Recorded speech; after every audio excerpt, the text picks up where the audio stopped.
है आज के सेशन में। तो आज का हमारा जो सेशन है ये आपका पॉलिटिकल ऑनर्स का सेकेंड ईयर का कोड है BPSC 110। BPSC 110 ये आपका सेकेंड ईयर का पॉलिटिकल का कोड है। इसके हम मोस्ट इंपॉर्टेंट क्वेश्चंस के बारे में डिस्कस करेंगे जो आपके एग्जाम के पॉइंट ऑफ व्यू से वेरी वेरी इंपॉर्टेंट है। इन्हीं क्वेश्चंस की आप अच्छे से तैयारी कर लेते हैं स्टूडेंट्स तो आपका पूरा का पूरा एग्जाम कवर हो जाएगा। तो हमारा फर्स्ट क्वेश्चन है वैश्वीकरण के सिद्धांतों की व्याख्या करें।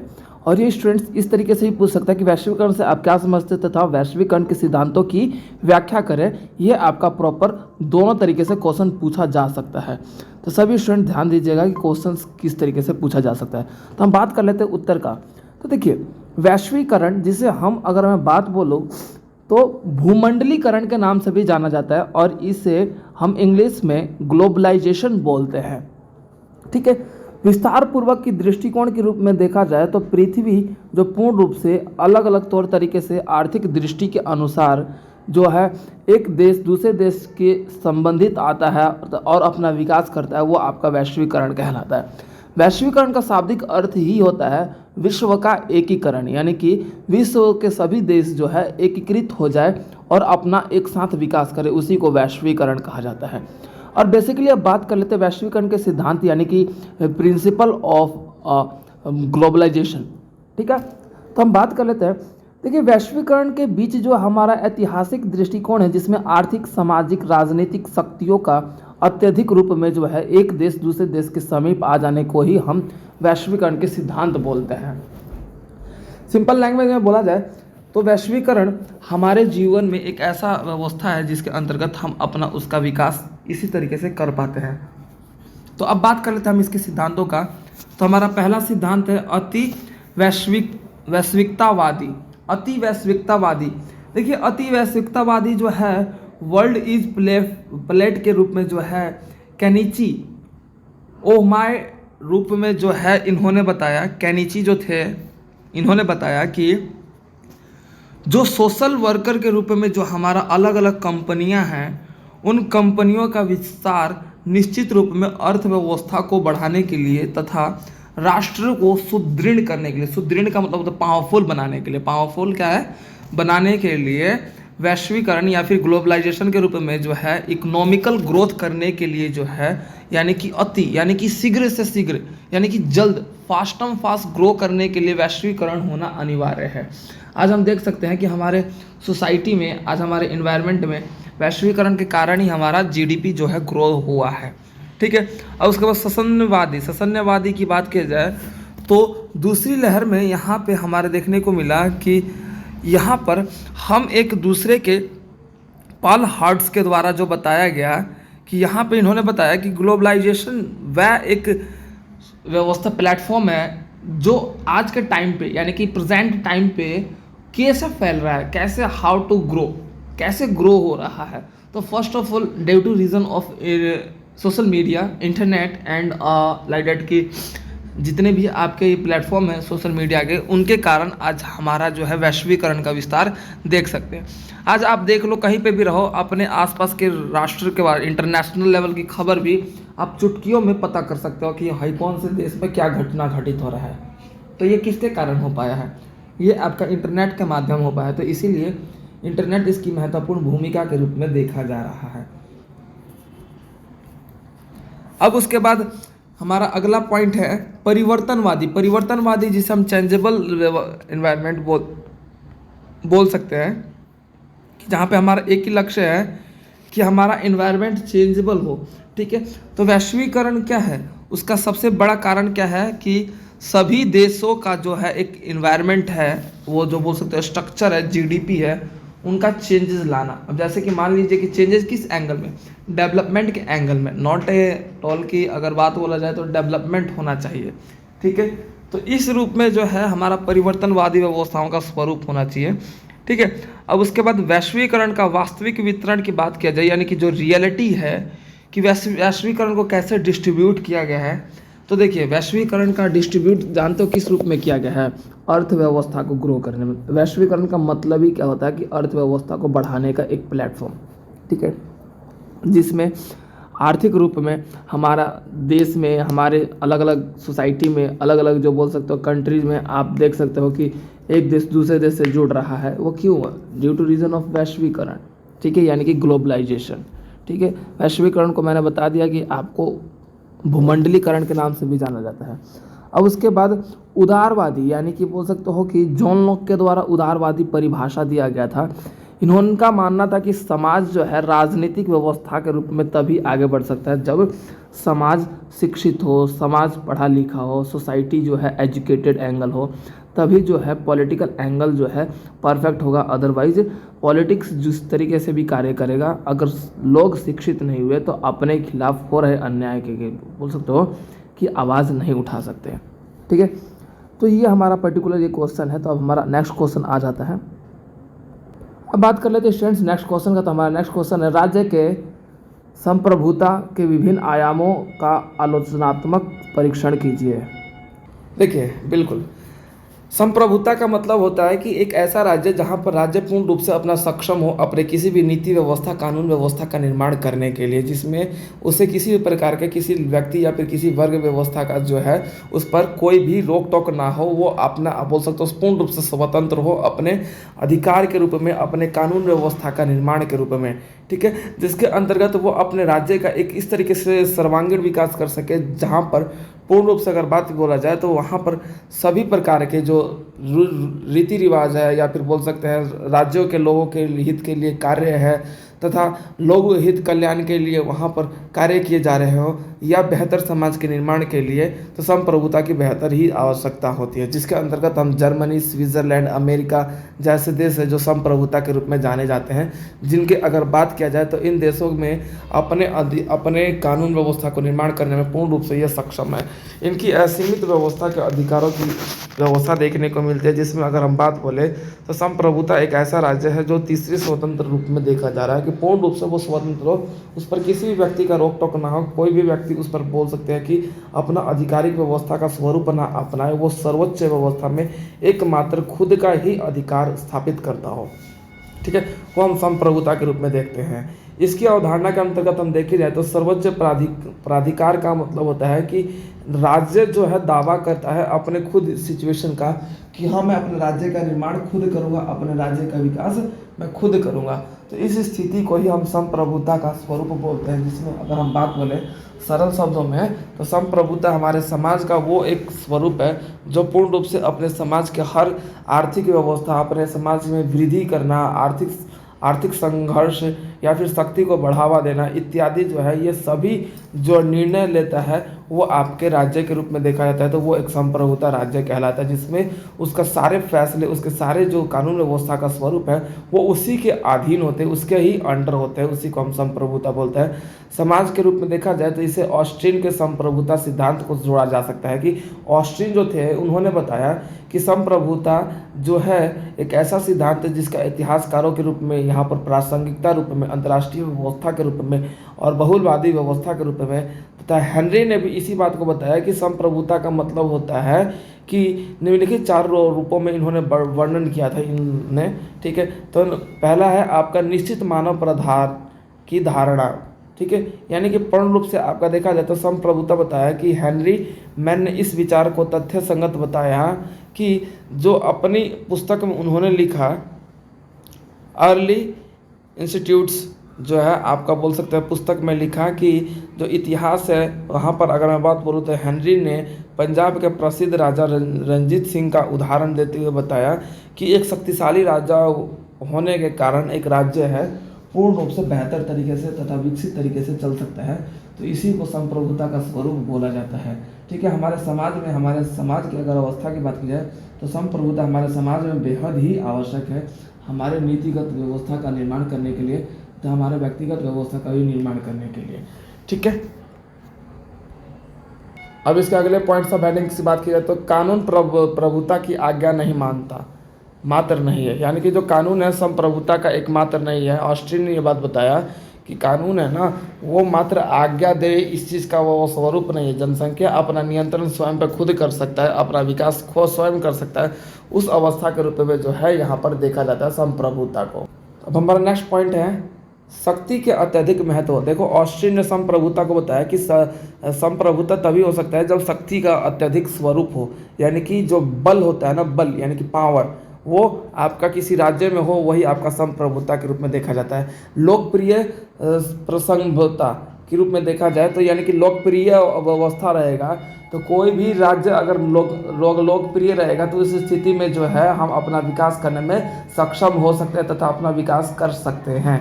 ठीक है। अब उसके बाद ऑस्टिन ने सिद्धांत बताया कि विरोधाभास व्यवस्था में जो है कानून व्यवस्था का स्वरूप है जो सत्य के व्यवस्था के रूप में अपने विकास कर सके तथा अपना देश का विकास कर सके, अपने सोसाइटी के जीडीपी में ग्रो कर सके, तो वही हमारा संप्रभुता का एकमात्र लक्ष्य बन सकता है या फिर हमारे संप्रभुता के रूप में हमारा देश बन सकता है। उसके बाद संप्रभुता निरंकुश नहीं है, यानी कि संप्रभुता जो है ना वो निरंकुश नहीं होता, यानी कि तानाशाह नहीं होता। जैसे भाई उत्तरी कोरिया का किम जोंग है, उत्तरी कोरिया का किम जोंग भाई तानाशाही है, तो उस स्थिति में जो है संप्रभुता का जो व्यवस्था देखने को मिलता है वो तानाशाही व्यवस्था नहीं देखने को मिलता। अंतर्राष्ट्रीय कानून व्यवस्था का स्वरूप होता है जो पूर्ण रूप से अंतर्राष्ट्रीय स्तर पर संप्रभुता अपनी क्षेत्र सीमाओं के रूप में रहकर ही अपना विकास करते हैं, अपना महत्वपूर्ण कानून व्यवस्था का उपयोग करते हैं तथा अपना फैसला सुनाते हैं। अब बात कर लेते हैं, हमारा अगला क्वेश्चन है वैश्वीकरण अर्थव्यवस्था पर औद्योगिक क्रांति के प्रभाव का परीक्षण कीजिए। यानी कि देखो वैश्वीकरण के कारण अर्थव्यवस्था का औद्योगिक क्रांति क्या आया, औद्योगिक यानी कि इंडस्ट्रियल वॉर क्या हो गया। तो देखिए पहली बात तो आर्थिक प्रभाव, हालांकि ये हम कह सकते हैं कि औद्योगिक क्रांति में जहाँ पर मानव का इतिहास से लेकर अब तक का स्वरूप देखने को मिलता है, काफ़ी विकसित देखने को मिलता है, धन में वृद्धि देखने को मिलता है तथा समाज में जीवन, राजनीतिक व्यवस्था, उत्पादन व्यवस्था इत्यादि इन सभी का स्वरूप देखने को मिलता है। जबकि 19वीं सदी के शुरुआती दौर में अगर हम बात बोल लेते हैं तो यहाँ पर जो जमींदार व्यवस्था का स्वरूप है वो कहीं ना कहीं अपने कानून व्यवस्था को ही लेके देखने को मिलता है। अपितु अगर हम बात कर लेते हैं आर्थिक दृष्टिकोण के अंतर्गत तो कि हमारा वैश्वीकरण से हमारा व्यापार बढ़ता है, वाणिज्य बढ़ता है, स्वतंत्रता व्यवस्था बढ़ती है, एकता बढ़ता है इत्यादि परिवर्तन व्यवस्था उत्पन्न होता है। तो इस स्थिति में हमारा आर्थिक विकास यानी कि बोल सकते हो कि इकोनॉमिकल ग्रोमेंट देखने को मिलता है। और उसके बाद हमारा अगला सब हेडिंग है गृह उद्योग और हास्य उद्योग मशीनों का प्रभाव। यानी कि देखिए वैश्वीकरण के दौर में ना आज हमारा बोल सकते हो कि मशीनों का स्वरूप जो है अत्यधिक देखने को मिला है। अगर मैं बात बोलूँ तो डेवलपमेंट आज हर एक क्षेत्र अपने शहर में या फिर अपने बोल सकते हो कि गांव की तरफ कर रहा है, जिसके अंतर्गत हमारा जो है दिन प्रतिदिन जो है मशीनों का अत्यधिक प्रयोग से हमारा जो है गृह उद्योग व्यवस्था का स्वरूप देखने को मिलता है। अब इसके अंतर्गत कारखाना, फैक्ट्रीज, उद्योग ये सब स्थापित करने की प्रक्रिया देखने को मिलती है, जिसके अंतर्गत हम कंपनी लगा के अपना जीवन का निर्वहन करते हैं, वो हमारा संप्रभुता का गृह उद्योग हास्य मशीन व्यवस्था का स्वरूप है। ठीक है। अब उसमें हम बात कर लेते हैं सख्त पूंजी कंपनियां और प्रबंधन। यानी कि वैश्वीकरण के आर्थिक कारण से हमारा जो है संयुक्त राष्ट्र जो कंपनियां हैं वो अपना मैनेजमेंट करते हुए अलग अलग क्षेत्रों में जो है वर्क कर रही है, जिसके अंतर्गत आज हम देख सकते हैं कि अलग अलग वर्गों के लोगों का विकास तथा लोगों के विकास के कारण जो है हमारे देश का विकास निश्चित रूप में आगे बढ़ रहा है। अब हमारा अगला पॉइंट है व्यक्तिगत राष्ट्रीय आय में वृद्धि।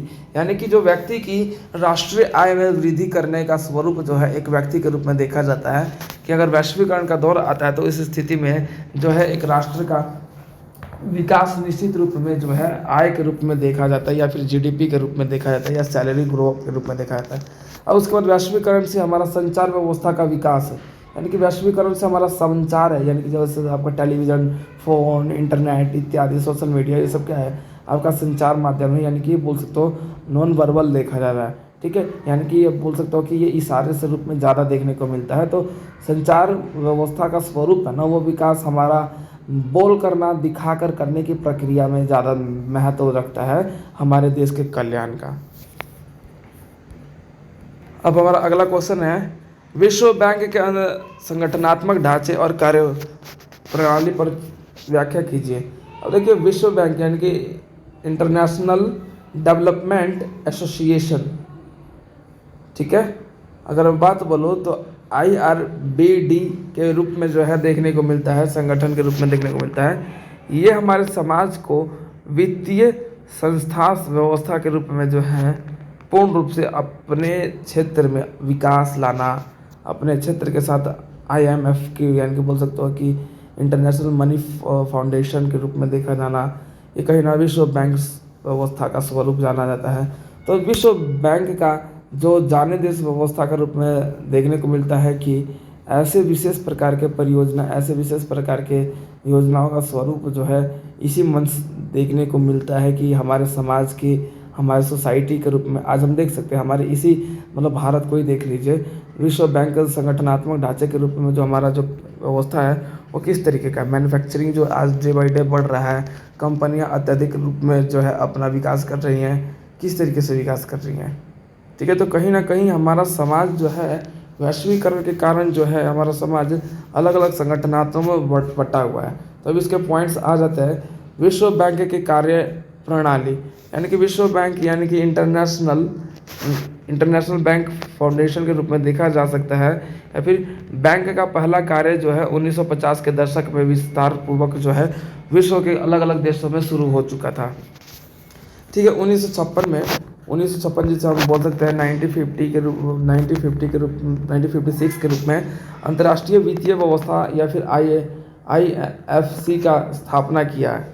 ठीक है, जिसके अंतर्गत इसका उद्देश्य है संगठनों और क्रिकेटरों व्यवस्था का स्वरूप पढ़ना या फिर अध्ययन करना। ठीक है, तो कहीं ना कहीं हमारे समाज का जो स्वरूप है, जो हमारे समाज का दर्शन व्यवस्था है, वो हमारे समाज के स्थापित करना, हमारे समाज का केंद्रित व्यवस्था का इंस्टॉल करना, या फिर बोल सकते हो हमारे समाज का केंद्रीय बैंक मुद्रा को विकसित करना ही इनका मात्र लक्ष्य बनता है। ठीक है, तथा इसके अंतर्गत हम बात कर ले तो अर्थव्यवस्था में सबसे ज़्यादा तेज़ी लाने का जो है आपका मैन्युफैक्चरिंग करने का जो स्वरूप है वो आपका पटना भेजने को मिल रहा है। कहीं ना कहीं हमारे इस स्थान पे जो हमारी व्यवस्था है, जहाँ पर हम स्टे कर रहे हैं, उस स्थान की जगह बदलने की जगह हम दूसरी व्यवस्था पर रख दें, ये कहीं ना कहीं हमारे अर्थव्यवस्था का स्वरूप है, जिसमें 1960 से लेकर 2016 तक जो है आई सरकार के रूप में वहाँ पर किसी भी प्रकार का वैश्वीकरण का विकास नहीं देखने को मिलता। ठीक है, अब उसके बाद हमारा अगला क्वेश्चन है, वैश्विक अर्थव्यवस्था में एकीकरण और अधिग्रहण की घटना पर चर्चा कीजिए। देखिए, 1981 में दुनिया का FDI के रूप में जो है US का एक हिस्सा खुला था, जो कि आपका 2/3 था। इस स्थिति में द्वितीय विश्व युद्ध के बाद जो है ये काफ़ी परिवर्तनशील रहा है कि जब द्वितीय विश्व युद्ध हुआ ना, तो उस समय अर्थव्यवस्था थी पूरे देश की ख़त्म हो चुकी थी, पूरे विश्व की ख़त्म हो चुकी थी कहीं ना कहीं। ठीक है, लेकिन धीरे धीरे जो है अर्थव्यवस्था को बढ़ाने के लिए लोगों ने एक दूसरे से संपर्क दोबारा बढ़ाना शुरू किया, जिसके अंतर्गत अगर मैं बात करूँ तो हमारे समाज में ही, हमारे समाज के लोगों में ही ये धारणा है, जो कि 1990 से लेकर 2000 तक जो है एक दशक में बहुराष्ट्रीय कंपनियां द्वारा अंतर्राष्ट्रीय विलय करने के बाद जो है हमारे देश के साथ उनका कोई विलय नहीं हुआ, इस बात की व्यवस्था जो है स्वरूप देखने को मिलता है। ठीक है, इसके साथ साथ हम बात को बोलते हैं 1999 में 720 बिलियन अमेरिकी डॉलर का जो स्वरूप है यहाँ पर कमाया था। ये कहीं ना कहीं हमारे समाज में मिलता है, नहीं मिलता। तो इस स्थिति में हमारे अंतर्राष्ट्रीय स्तर पर अगर मैं बात बोलूँ तो आज देख लेना कि अलग अलग क्षेत्रों में अलग अलग लोग जो है अपने बेटों को बाहर भेज रहे हैं। क्यों भेज रहे हैं? क्योंकि उन्हें पता है बाकायदा कि यहाँ पे सैलरी भी नहीं मिलनी और आपका बोल सकते रिस्पेक्ट भी नहीं मिलना। ठीक है, तो इस स्थिति में जो है उनके बेटे जो है पर्टिकुलर बाहर अपनी स्टडीज़ के साथ साथ जो है अपने कोर्सेज कंप्लीट कर रहे हैं। ठीक है, तो आपका बोल सकते हो कि जांच करने का कारण क्या है, तो ग्रीन फील्ड उद्यम द्वारा सीधे निवेश। ठीक है, ये बोलना। अब इसके बाद किसी स्थानीय फर्म पर अधिग्रहण द्वारा सीधे बैठ जाइए, ये बोलना। अब उसके बाद हमारा आ जाता है नेक्स्ट क्वेश्चन भाई। नेक्स्ट क्वेश्चन है वैश्वीकरण की सांस्कृतिक आयाम क्या है, यानी कि वैश्वीकरण के आपके कल्चरल आयाम कौन से, अप्रोचेज क्या है। तो एक सांस्कृतिक बाहरी संस्कृति को प्रभावित करता है जब हम एक देश दूसरे देश से जुड़ते हैं। अब मान लीजिए कि भाई अमेरिका है, अमेरिका हमारे साथ किसी प्रकार से जुड़ रहा है, तो कहीं ना कहीं हम उसके संस्कृति के बारे में थोड़ा जान जाएंगे। जैसे फॉर एग्जांपल जैसे आपने बात करना शुरू किया, तो इस स्थिति में कहीं ना कहीं आप भी मुझे जान जाएंगे। तो इस स्थिति में क्या है, तो वैसे ही अगर हम बात बोल रहे हैं इंटरनेशनल लेवल पे, तो इंटरनेशनल लेवल पे भी कोई भी देश दूसरे देश से जुड़ता है तो उसका रिलेशन बिल्ड होता है। क्या होता है? रिलेशन बिल्ड होता है, बढ़ता है। ठीक है, तो उस स्थिति में हमारे मौजूदा क्षमता अनुसार जो है अगर हम इन्हें यूज़ करते हैं, हमारे दूरसंचार, इंटरनेट, टेलीविज़न सभी लोगों को भेजते हैं, तो इस स्थिति में हमारी संस्कृति का जो विस्तार महत्वपूर्ण रूप से होने लगेगा। ये कहीं ना कहीं हमारे समाज में सोसाइटी के रूप में तथा हमारे सोसाइटी के विकास के लिए आवश्यक है। ठीक है, हमारी सांस्कृतिक का प्रभाव, हमारे बोल सकते हो लोगों का प्रभाव जो है लोगों पर ना पड़ के जो है पर्टिकुलर हम अपने दिन रात मेहनत करके भाई अपना जो भी है कार्यों को सफल करते हुए अपनी सरकार व्यवस्था में अपना जीडीपी ग्रो करने का कारण बनता है। ठीक है, अब इसके साथ साथ हमारे वैश्वीकरण के साथ जो अगर मैं बात बोलूँ, इसकी संस्कृति जो है आपका असहनीय संस्कृति के रूप में देखा जाता है। बिल्कुल ही ऐसा संस्कृति जिसमें आपका बोल सकते हो सारे मॉडल व्यवस्था, स्वरूप तथा बोल सकते हो कि गुणवान व्यवस्था के रूप में देखा जाता है। ठीक है, अब उसके बाद हमारा आ जाता है पर्यावरण संरक्षण में संयुक्त राष्ट्र की भूमिका, यानी कि पर्यावरण इफेक्ट्स में जो आपका बोल सकते हो। ठीक है, तो इस स्थिति में जो है आप पर्टिकुलर से बात नहीं करूँगा मम्मी से, अब उस स्थिति में जो है पर्टिकुलर मैं नहीं बोल सकता ना। तो कहने का मतलब ये है कि हम कई बार क्या होते हैं कि हम अपने मन में कुछ रखते हैं तो हम अपनी मम्मी को नहीं बोल पाते या फिर अपने पेरेंट्स को नहीं समझा पाते। ठीक उसी प्रकार से पर्यावरण संरक्षण में संयुक्त राष्ट्र अमेरिका का जो स्वरूप है वो अत्यधिक मात्रा में देखने को मिलता है, लेकिन वो कहीं ना कहीं अपने विकास के कारण इस तरीके से चूर हो चुका है। जैसे चीन हो गया, अमेरिका हो गया, ये दो ऐसे देश है जो अपने विकास के कारण अपने देश की जो वृक्ष व्यवस्था है वो पर्टिकुलर क्या कर रहे हैं, कट कर रहे हैं, डेवलपमेंट में ला रहे हैं। तो इस कारण से क्या हुआ, पर्यावरण काफ़ी खराब है।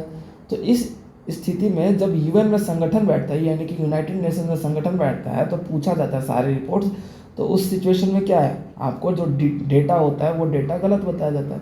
तो कहीं ना कहीं पर्यावरण संयुक्त राष्ट्र में व्यवस्था में अगर मैं बात बोलूँ तो आज के टाइम पे अगर ये देश जो है दिन प्रतिदिन अगर मैं बात बोलूँ 114 देश हैं जो लगभग 12,000 प्रतिनिधित्व व्यवस्था को रखती है अगर मैं बात बोलूँ।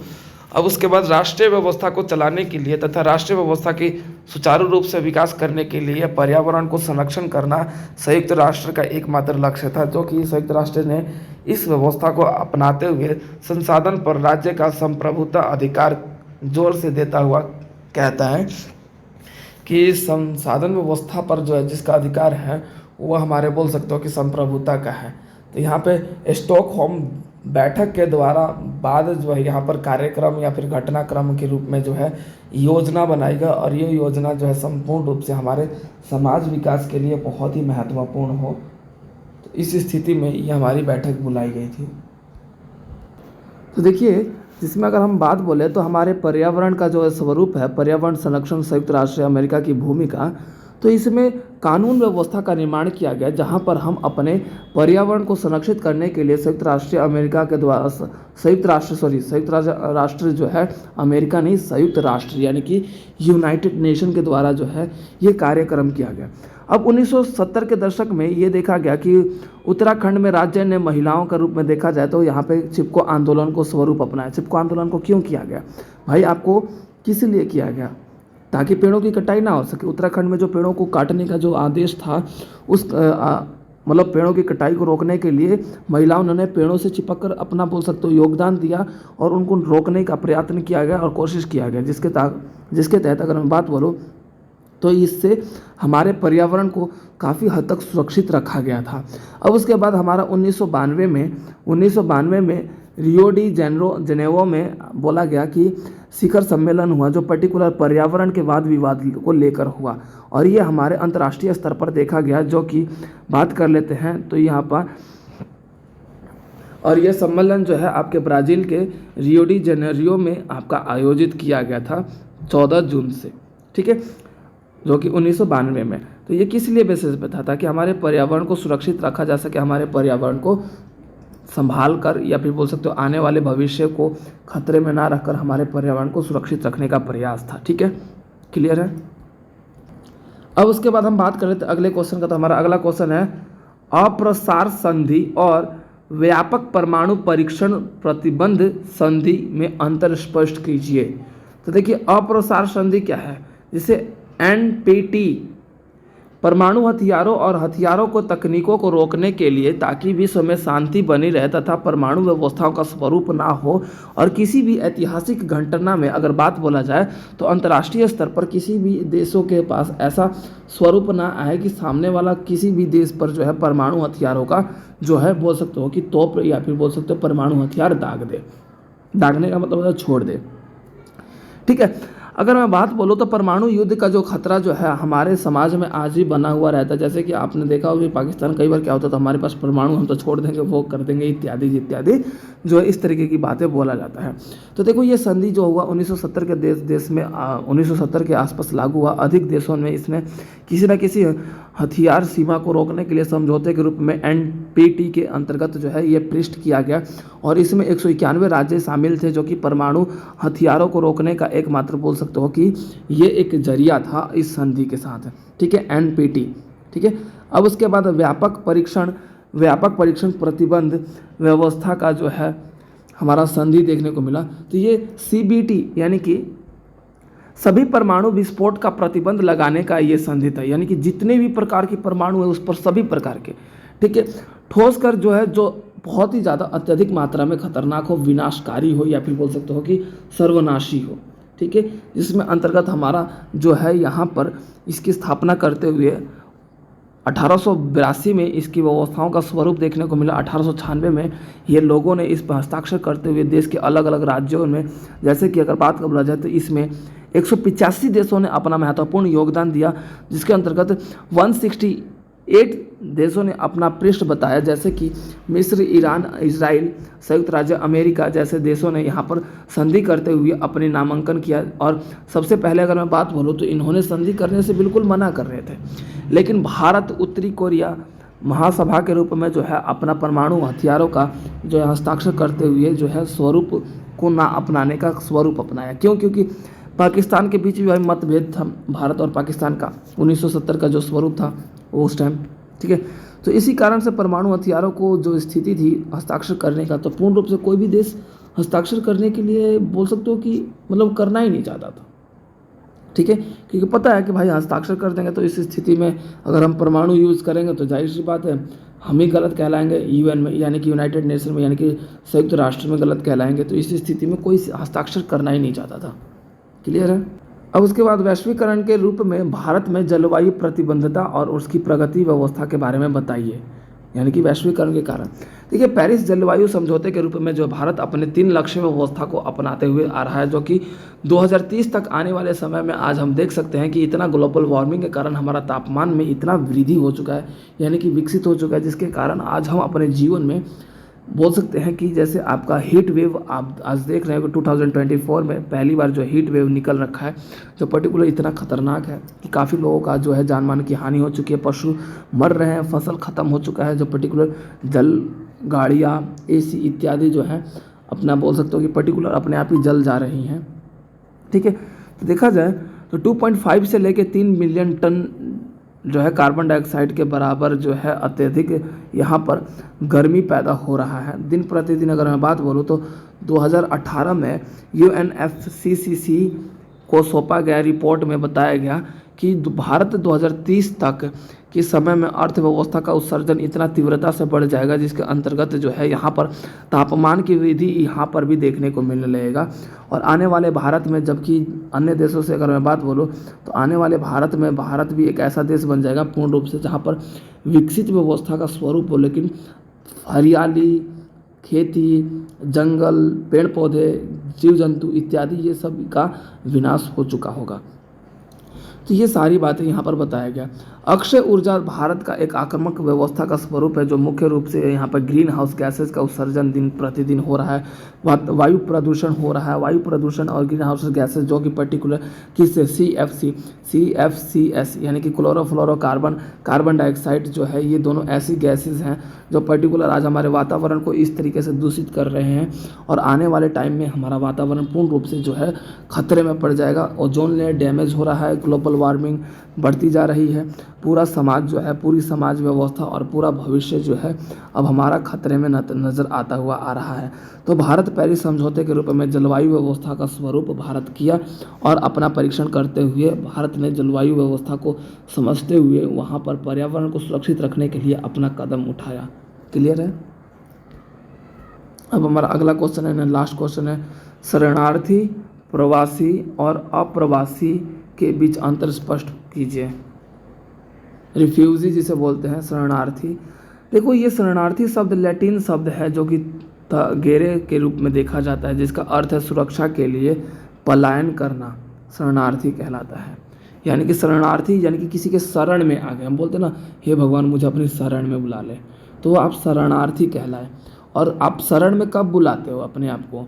जब आप खतरे में महसूस करते हो, दुखी होते हो, ताकि आपको दूसरा प्रोटेक्शन कर सके। तो देखो 1967 में, ठीक है, यानी कि 1967 में यहाँ पे प्रोटोकॉल के अनुसार शरणार्थी को एक ऐसा व्यक्ति के रूप में जो राजनीतिक दर्जा मिला जिसके अंतर्गत देश की सुरक्षा व्यवस्था का स्वरूप देखने को मिलता है। जैसे कि अफ्रीका में अफ्रीकी संघ 1969 में ये घोषित किया गया कि शरणार्थी हमारे समाज का वो सदस्य है जो पर्टिकुलर दूसरे के शरण में जाता है, ठीक है, सुरक्षा हेतु, ठीक है। तो ये सारी बातें हैं शरणार्थी के रूप में। तो शरणार्थी कई बार जो है हमारे समाज को बोल सकते हो कि अपना इस तरीके का गलत फ़ायदा उठाते हुए कई बार आतंकवादी व्यवस्था का हमला भी हो चुका है, हमारे इतिहास के पन्नों में बाकायदा दर्ज भी है। तो ये आपका रिफ्यूजी कहलाता है। और मैं बात बोलूँ तो ये आपका हिंदी में शरणार्थी कहलाता है। अब आ जाता है माइग्रेट पे, जिसे हम प्रवासी बोलते हैं। देखिए प्रवासी का मतलब होता है कोई भी व्यक्ति जो सार्वभौमिक व्यवस्था के रूप में देखा जाए तो इसकी कोई परिभाषा नहीं है, यानी कि प्रवासी का कोई परिभाषा नहीं है। सरल शब्दों में कहा जाए तो प्रवासी का मतलब ही होता है एक स्थान से दूसरे स्थान पर जाकर बस जाने की प्रक्रिया को प्रवासी कहते हैं, यानी कि माइग्रेट कहते हैं, ठीक है। और ये क्या है, आपका बोल सकते हो कि आज हम इंटरनेट हो गया, आर्गनाइट हो गया, आपका बोल सकते हो माइग्रेशन हो गया, ठीक है।